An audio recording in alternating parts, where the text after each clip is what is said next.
Director ராஜமௌலியோட அடுத்த மாபெரும் படைப்பு வாரணாசி. மகேஷ் பாபு நடிக்கும் வாரணாசி படத்துக்கு இதுக்கு முன்னாடி SSMB 29 அப்படின்னு தலைப்பு வச்சுருந்தாங்க. இப்போது அதிகாரப்பூர்வமாக வாரணாசி அப்படின்ற டைட்டிலை அனௌன்ஸ் பண்ணியிருக்காங்க. வாரணாசி படத்துக்கு டைரக்டர் ராஜமௌலி அப்படிங்கிறதுனாலையும் இந்த படத்துக்கு ஹீரோ மகேஷ் பாபு அப்படிங்கிறதுனாலையும் இந்த படத்து மேலே மாபெரும் எதிர்பார்ப்பு ரசிகர்கள் மத்தியில் அதிகரிச்சுக்கிட்டே வருது. ஹைதராபாத்தில் ராஜமௌலி சிட்டியில் பழைய வாரணாசியே அப்படியே செட்டாக அமைச்சிருக்கிறதா தகவல் வெளியாகி இருக்குது. அது மட்டும் இல்லாமல் இந்த செட்டுக்கு மட்டுமே 50 கோடி வரைக்கும் இப்போ வரைக்கும் செலவழிச்சிருக்கிறதா தகவல் வெளியாகி இருக்குது.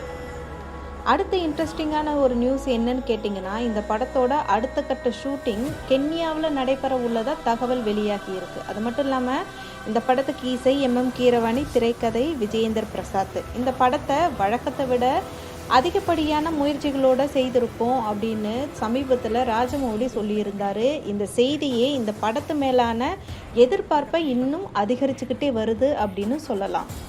இந்த படத்தோட ஃபர்ஸ்ட் லுக், செட், CGI அப்படின்னு எதை எடுத்தாலும் all set to be next level grand அப்படிங்கிற விதமாக நம்ம மனசில் எதிர்பார்ப்பை அதிகப்படுத்திக்கிட்டே இருக்குது.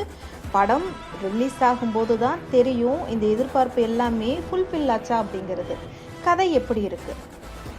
தொடக்கத்தில் படம் முழுக்க காடு அட்வென்ச்சர் செட்டிங்கில் இருக்கும் அப்படின்னு சொல்லப்பட்டாலும் புதிய அப்டேட்ஸ் படி முக்கிய லொக்கேஷன்ஸ் வாரணாசி தான் அப்படின்றத ப்ரொடக்ஷன் குழு தெளிவுபடுத்தியிருக்காங்க. இது பொதுவான மித்தாலஜி கலந்த ஹை ஆக்ஷன் அடிப்படையில் உருவாகும் ஒரு யூனிக் சினிமாட்டிக் எக்ஸ்பீரியன்ஸாக இருக்கும் அப்படின்னு தகவல்கள் வெளியாகி இருக்கு.